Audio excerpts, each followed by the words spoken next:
माता की, भारत माता की, भारत माता की। वंदे वंदे वंदे। होलिका उत्सव समिति के अध्यक्ष श्री ओम प्रकाश पटवा जी, होलिका उत्सव समिति के महामंत्री श्री राम प्रकाश गुप्ता जी, संयोजक आशीष गुप्ता जी, संदीप शर्मा जी, नवनिर्वाचित विधायक श्री विपिन सिंह जी, उत्तर प्रदेश महिला आयोग की उपाध्यक्ष श्रीमती अंजू चौधरी जी, इंजीनियर पीके मल जी, प्रख्यात भजन गायक श्री नंदू मिश्रा जी, कालीबाड़ी के महंत जी और इस होलिकोत्सव समिति के इस भव्य शोभा यात्रा में आज यहां पर उपस्थित सभी श्रद्धालुजन, उपस्थित भाइयों बहनों, उत्साह उमंग का पर्व होली कि आप सबको ढेर सारी बधाई और शुभकामनाएं। होली प्रदेशवासियों ने भी और गोरखपुर वासियों ने भी 10 मार्च से ही खेलना प्रारंभ कर दिया है।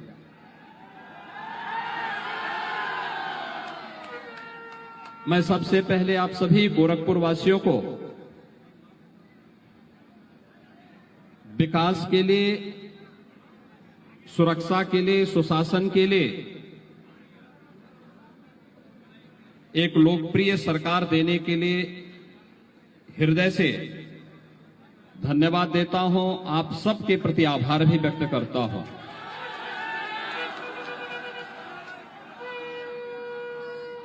प्रधानमंत्री मोदी जी ने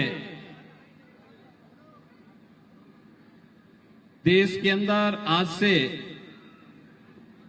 लगभग 8 वर्ष पहले सुरक्षा और सुशासन की जो एक नींव रखी, जो व्यापक जन विश्वास का प्रतीक बना, सबका साथ सबके विकास की उन भावनाओं को अंगीकार करते हुए 5 वर्ष के दौरान प्रदेश में सरकार ने, केंद्र और प्रदेश सरकार ने मिलकर के प्रदेश की 25 करोड़ जनता के हितों के लिए जिस ईमानदारी के साथ, जिस प्रतिबद्धता के साथ कार्य किया है, उसका परिणाम उत्तर प्रदेश विधानसभा चुनाव में देखने को मिला है। चुनाव का यह परिणाम मात्र एक राजनीतिक परिणाम नहीं है। प्रदेश के सर्वांगीण विकास के लिए, प्रदेश को, उत्तर प्रदेश को उसकी पहचान दिलाने के लिए, यहां की आस्था को सम्मान दिलाने के लिए, माताओं और बहनों के साथ साथ बेटियों को सुरक्षा प्रदान करने के लिए, युवाओं के रोजगार के लिए, व्यापारियों के सुरक्षा के लिए, अन्नदाता किसानों की खुशहाली के लिए और समाज के प्रत्येक तबके को बिना भेदभाव के शासन की योजनाओं का लाभ प्रदान करने के लिए जो कार्य 5 वर्षों के अंदर प्रदेश के अंदर हुआ, आज उसका परिणाम हम सबके सामने प्रचंड बहुमत के साथ, 2/3 से अधिक बहुमत के साथ भारतीय जनता पार्टी की सरकार बनाने का मार्ग प्रदेशवासियों ने प्रशस्त किया है। मैं गोरखपुर वासियों का हृदय से धन्यवाद देता हूं कि गोरखपुर वासियों ने 9 विधानसभा सीटों में से 9 की 9 भारतीय जनता पार्टी को दी है और पहली बार, आजादी के बाद पहली बार भारतीय जनता पार्टी गोरखपुर की 9 की 9 विधानसभा सीटों पर विजयी हुई है और इसके लिए सभी गोरखपुर वासियों को हृदय से अभिनंदन। और भाइयों बहनों, यही नहीं, गोरखपुर मंडल की गोरखपुर मंडल की 28 में से 27 सीट भारतीय जनता पार्टी की झोली में गई है। इसके लिए गोरखपुर मंडल के सभी नागरिकों का भी मैं हृदय से अभिनंदन करता हूं, हृदय से धन्यवाद देता हूं। ये चुनाव इस बात को बताता है कि हमेशा सत्य की जीत होती है और सत्य की जीत का सबसे बड़ा प्रमाण है उत्तर प्रदेश विधानसभा का 2022 का ये चुनाव। भाइयों बहनों, आप सब जानते हैं तमाम भ्रामक प्रचार किए गए, दुष्प्रचार किया गया, अनलगल प्रलाप किए गए, व्यक्तिगत टिप्पणियां की गई और राजनीतिक सीमाओं की सामान्य मर्यादाओं को भी धता बताते हुए विपक्षी दलों ने तमाम प्रकार के उन सीमाओं को लांघने का प्रयास किया। लेकिन प्रदेश की जनता जनार्दन ने प्रधानमंत्री मोदी जी के नेतृत्व पर विश्वास करते हुए प्रदेश में सुरक्षा, सुशासन की जो एक सुदृढ़ नींव भारतीय जनता पार्टी की सरकार ने खड़ी की थी, उस पर फिर से अपना प्रचंड बहुमत दिया है। और मैं इसके लिए पूरे प्रदेशवासियों का, गोरखपुर वासियों का हृदय से धन्यवाद देता हूं, आप सबका अभिनंदन करता हूं। आज मेरा सौभाग्य है कि मुझे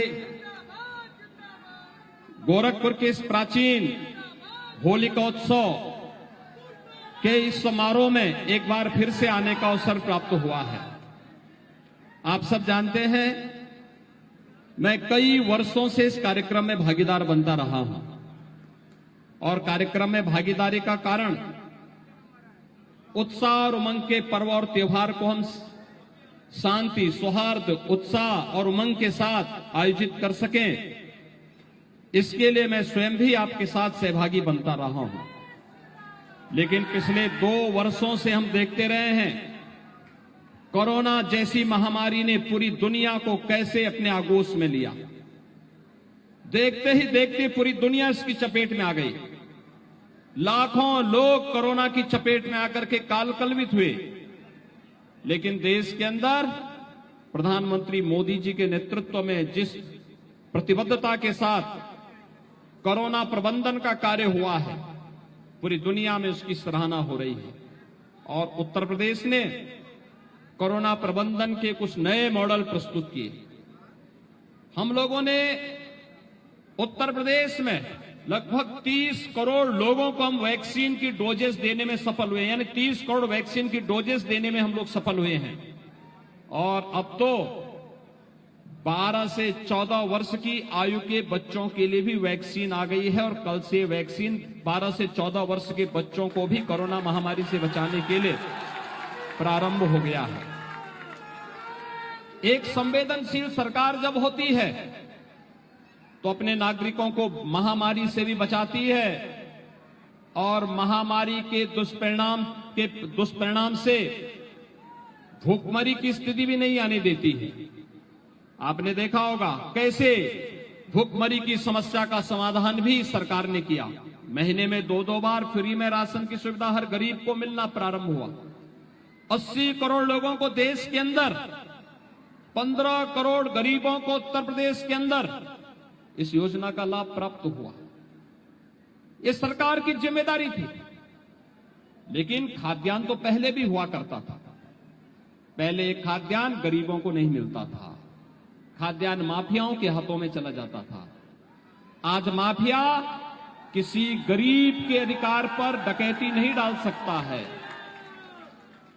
और एक संवेदनशील सरकार सुरक्षा के प्रति जितनी संवेदनशील होती है, उतनी ही संवेदनशील वह शासन की योजनाओं को हर गरीब तक, हर घर तक, हर गांव तक पहुंचाने के लिए भी उसी ईमानदारी के साथ कार्य करती है। भाइयों बहनों, हम सब के पर्व और त्योहार भी इसी संवेदना को हम सब के साथ जोड़ने के लिए प्रेरित करते हैं। हमारे पर्व और त्योहार केवल धार्मिक अनुष्ठान मात्र नहीं है, हमें सदमार्ग पर चलने की प्रेरणा सदैव प्रदान करते हैं। हम अच्छे मार्ग पर चलें, अच्छा करें, अच्छा सोचें, देश के बारे में सोचें, समाज के बारे में सोचें। केवल अपने लिए सोचने वाला व्यक्ति कभी महान नहीं हो सकता। संकुचित सोच वाला व्यक्ति कभी महान नहीं हो सकता है। महानता के लक्ष्य को प्राप्त करने के लिए व्यक्ति को उस संकुचित दायरे से बाहर निकलना पड़ेगा। वसुधैव कुटुंबकम की भावनाओं को अंगीकार करना पड़ेगा। सर्वे भवन्तु सुखिनः सर्वे सन्तु निरामया के भाव को भी अंगीकार करना पड़ेगा। और यही तो भाव प्रधानमंत्री जी के मंत्र पर दिखता है, सबका साथ और सबके विकास के माध्यम से। जब हर गरीब को राशन मिलता है, फ्री में टेस्ट होता है, फ्री में वैक्सीन मिलता है, उसको सुरक्षा का एहसास होता है, योजनाओं का लाभ मिलता है, तो सबके विश्वास का प्रतीक भी बनता है। और सामूहिक प्रयास से कोरोना कालखंड में हर व्यक्ति ने अपने अपने स्तर पर प्रत्येक व्यक्ति को बचाने के लिए जिसकी जो सामर्थ्य थी उसने अपना सहयोग किया है। होली हम सबको इस सामूहिक भाव के साथ मनाने की भी प्रेरणा प्रदान कर रहा है। आज रात्रि को देर रात्रि में होलिका दहन के कार्यक्रम होंगे। होलिका दहन के कार्यक्रम के साथ ही भगवान विष्णु का एक अवतार नरसिंह के रूप में भी अवतरित होंगे। याद रखना, हमारे यहां भगवान के अवतरण की कथा भी सत्य, धर्म और न्याय के पथ पर चलने की प्रेरणा प्रदान करने के लिए आता है। हर युग में एक अवतरण हुआ, हमें मार्ग दिखा गया और फिर उस मार्ग के पथ पर हमें चलने के लिए प्रेरित भी किया है। अन्यायी, अत्याचारी, दुराचारी कितना भी बड़ा क्यों न हो, कितना बलशाली क्यों न हो, उसके सामने कभी झुकने की आवश्यकता नहीं, कभी हथियार डालने की आवश्यकता नहीं। अन्याय और अत्याचारी का अंत होगा, जरूर होगा, ऐसे ही जैसे हिरण्यकश्यप का अंत हुआ था। और ये सकारात्मक भाव हमें सदैव अपने मन में लेकर के चलना होगा। गोरखपुर की जनता ने तो अराजकता के खिलाफ एक लंबी लड़ाई लड़ी, माफियाओं के खिलाफ एक लंबी लड़ाई लड़ी, और आज गोरखपुर की एक अच्छी छवि, हर व्यक्ति गोरखपुर के वो अब ये सोचता है कि गोरखपुर अब विकास कर रहा है। उत्तर प्रदेश के बारे में जो सोच थी पहले, अब वो बदली है। हर व्यक्ति अभी मानता है उत्तर प्रदेश विकास की प्रक्रिया के साथ तेजी के साथ आगे बढ़ा है। यह विकास ही अंततः हम सबके कल्याण का कारक बनेगा, नौजवानों के रोजगार का कारक बनेगा, समाज के प्रत्येक तबके की समृद्धि और उनकी खुशहाली का कारक बनेगा। और विकास की इस प्रक्रिया के साथ जुड़ने के लिए कभी भी जीवन में निराशा अपने सामने नहीं आने देनी है।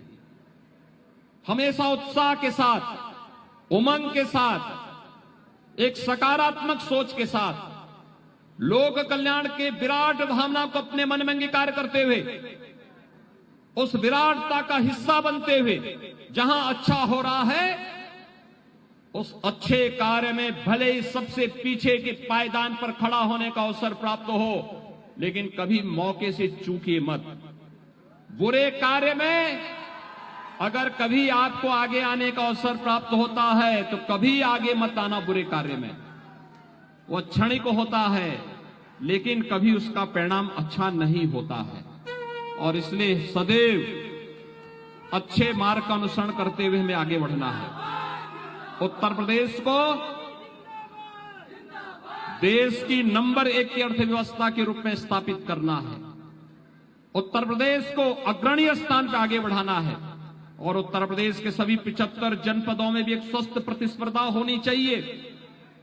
हर जिला शिक्षा में, स्वास्थ्य में, रोजगार में, महिलाओं की सुरक्षा में, बेटियों की सुरक्षा में, व्यापारियों की सुरक्षा में, नौजवानों को रोजगार उपलब्ध करवाने में, अन्नदाता किसानों की खुशहाली में, गरीब कल्याणकारी योजनाओं को आगे बढ़ाने में, अपनी प्रति व्यक्ति आय को आगे बढ़ाने और जनपद की आय को भी बढ़ाने में, हर जनपद में भी एक नई स्वस्थ प्रतिस्पर्धा आगे बढ़नी चाहिए। एक स्वस्थ प्रतिस्पर्धा, हम अच्छे मार्ग का अनुसरण करते हुए न केवल व्यक्ति के जीवन में खुशहाली लाएंगे बल्कि अपने जनपद को भी आगे बढ़ाएंगे। यह भाव हम सबके मन में होगा तो होली जैसे पर्व और त्योहारों की प्रासंगिकता होगी।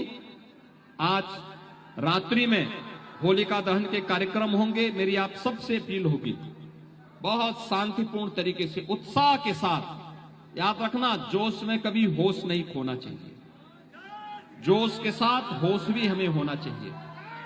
उत्साह हो, उमंग भी हो, लेकिन साथ साथ हर एक व्यक्ति की भावनाओं का भी ध्यान रखना होगा। अगर कोई व्यक्ति अपने ऊपर रंग गुलाल नहीं डालना चाहता है, कतई मत डाली। हो सकता है स्वास्थ्य खराब हो सकता है उनके पारिवारिक कोई समस्या हो। स्वेच्छा के साथ जो लोग रंग गुलाल डालने के इच्छुक हों, आप उनके साथ जरूर खेलें। गंदगी न डालें, बीमार हो सकता है। आंखों के ऊपर न डालें। बहुत शालीनता के साथ, उत्साह और उमंग के साथ हम इन पर्व और त्योहारों को मनाते हुए अगर आगे बढ़ेंगे, हजारों वर्षों की विरासत को सजोए हुए हमारा भारत और हमारा सनातन हिंदू धर्म बड़े गर्व के साथ कह सकता है कि हमने दुनिया को बहुत कुछ दिया है। और ये पर्व और त्योहार उसी श्रृंखला के हिस्से हैं। सामाजिक समता का पर्व है। कहां जातिवाद है इसमें, कहां क्षेत्रवाद है? इतने हजारों लोगों के बीच में कोई बता पाएगा इसकी किसकी क्या जाति है? हम तो सब एक ही हैं।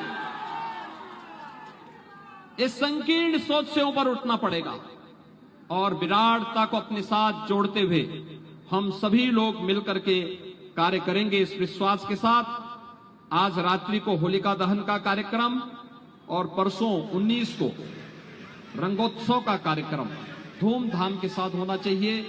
लेकिन कहीं भी कोई ऐसा कार्य नहीं होना चाहिए जो अनावश्यक रूप से शांति और सौहार्द के लिए अनावश्यक खतरा पैदा करे, अनावश्यक रूप से किसी को उसमें विघ्न बाधा डालने का अवसर मिले। ऐसी कोई भी स्थिति ना आने पाए। इस विश्वास के साथ आज रात्रि में भगवान विष्णु का एक अवतार नरसिंह के रूप में अवतरित होंगे। अधर्म और अत्याचार का समापन का एक नया संदेश आएगा और इस उत्सव के साथ हम सब जुड़ करके इस पर्व और त्योहार को बड़े हर्षोल्लास के साथ मनाएंगे। इस विश्वास के साथ मैं एक बार फिर से अभी यहाँ पर भगवान नरसिंह की आरती होगी। आरती के बाद फिर यहाँ पर कार्यक्रम होंगे। उसके बाद शोभा यात्रा आगे बढ़ेगी। शोभा यात्रा में भी आप बहुत शांतिपूर्ण तरीके से आगे बढ़ेंगे। इस विश्वास के साथ आप सभी के प्रति मैं अपनी मंगल में शुभकामनाएं देता हूं। पूरे प्रदेश वासियों को, पूरे गोरखपुर वासियों को होली की हार्दिक बधाई और मंगल में शुभकामनाएं और विश्वास व्यक्त करता हूं कि हम सभी लोग इस पर्व और त्योहार को शांति और सौहार्द के साथ संपन्न करके, आयोजित करके सभी लोग इसके साथ सहभागी बनेंगे। और यह वर्ष आपके लिए महत्वपूर्ण है कि कोरोना महामारी नहीं है तो हम लोग, क्योंकि विगत वर्ष तो इस समय कोरोना महामारी ने पूरे अपने आगोश में ले रखा था, लेकिन इस वर्ष काफी राहत है और कोरोना नियंत्रण में है। वैक्सीन अधिकतर लोग ले चुके हैं। जो लोग फिर भी बचे हैं, अवसर आने पर अवश्य अपना वैक्सीन जरूर ले लेंगे। आप सबके प्रति मेरी शुभकामनाएं। धन्यवाद। जय जय श्री राम।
श्री राम, जय श्री राम।